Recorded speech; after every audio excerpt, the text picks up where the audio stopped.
राजीव, आपसे मैं समझना चाहूंगी कि जातिवाद पर ये धार्मिक ध्रुवीकरण की ये जो रणनीति अपनाई जा रही है, क्योंकि बीजेपी ने पिच सेट की तो सपा समाजवादी पार्टी भी उसी पिच पर आगे बढ़ती हुई नजर आ रही है। तो आखिर इसकी जरूरत क्या? ये तनाव और दबाव ये पूरी तरह से लोकसभा चुनाव की वजह से देखने को मिल रहा है और जीत में कन्वर्ट होती कहां किस ओर नजर आ रही है?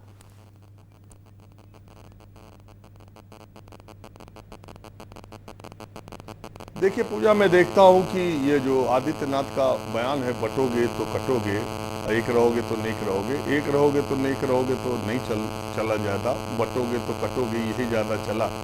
तो मुझे लगता है कि इस बात को कहने के पीछे जो योगी आदित्यनाथ का दर्द है, जो तपिश उन्होंने महसूस की है लोकसभा चुनाव में पूरे देश में,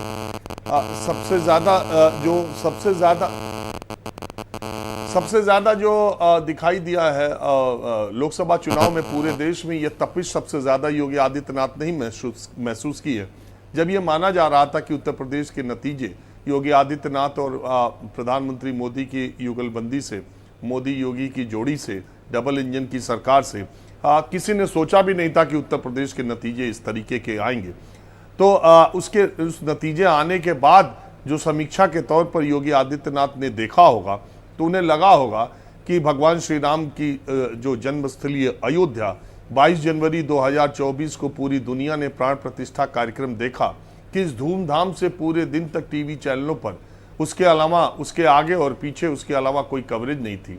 बावजूद इसके 3 महीने के बाद जब चुनाव हुआ, तो न सिर्फ Ayodhya Lok Sabha seat, Ayodhya Faizabad Lok Sabha seat Bharatiya Janata party हारी, बल्कि उसके बगल की सारी लोकसभा सीटें करीब करीब हार गई।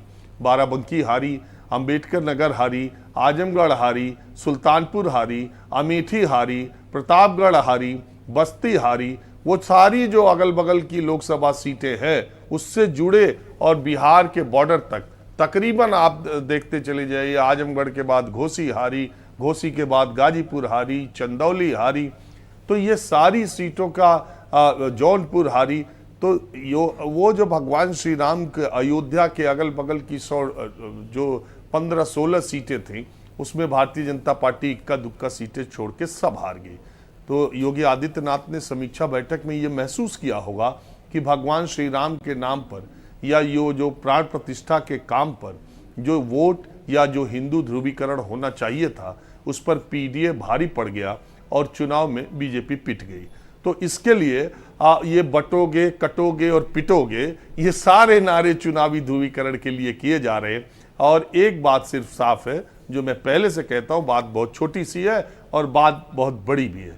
बात इतनी ही सी है कि भारतीय जनता पार्टी धर्म के आधार पर, धार्मिक ध्रुवीकरण के आधार पर वोटों को लेने की कोशिश विधानसभा उपचुनाव में करेगी, क्योंकि ये साधारण उपचुनाव नहीं है।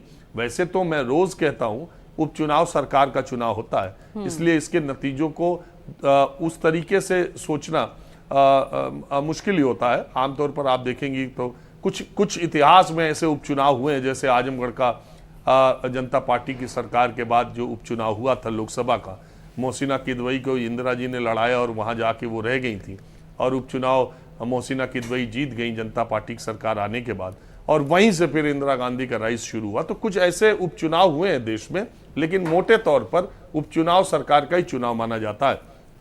बावजूद इसके, जिस तरीके से लोकसभा चुनाव के नतीजों के बाद उत्तर प्रदेश में स्थितियां भारतीय विद इन पार्टी और विद इन गवर्नमेंट जो बनी थी, उसमें मेरे कुछ बोलने की जरूरत नहीं है। पूरे देश ने देखा कि दिल्ली से लेकर लखनऊ तक कितनी भयंकर तपिश महसूस की गई भारतीय जनता पार्टी में बंटने और कटने की जो बयान आए उसकी वजह से। तो ये चुनाव योगी आदित्यनाथ की तकदीर के लिए, योगी आदित्यनाथ के भविष्य के लिए, उनके आगे के सियासी सफर के लिए इस विधानसभा उपचुनाव का बहुत इंपॉर्टेंस है, और इसीलिए ये सारी चीजें हो रही हैं। अखिलेश यादव के नेतृत्व में पीडीए है और वो हर जगह पर चुनाव मजबूती से वो लड़ेंगे, आमने सामने की टक्कर भी होगी। मायावती और आजाद समाज पार्टी एमआईएम के कैंडिडेट उतारने के बावजूद आप देखिएगा कि 9 की 9 सीटों पर आमने सामने की टक्कर होगी और भयंकर टक्कर होगी। 5 सीटें तो ऐसी हैं जिसका चुनाव बहुत ही रोमांचक और रोचक होगा। कुछ सीटें ऐसी है जहां एज है बीजेपी को, कुछ सीटें ऐसी है जहां गठबंधन को एज है। जैसे करहल में समाजवादी पार्टी को एज है, तो गाजियाबाद में बीजेपी को एज है। ऐसी अलग अलग सीटें हैं, लेकिन कुछ सीटें ऐसी हैं जैसे कटहरी है, जैसे फूलपुर है और जैसे मझवा है। इन सीटों पर बहुत ही जोरदार टक्कर देखने को मिलेगी। मीरापुर है।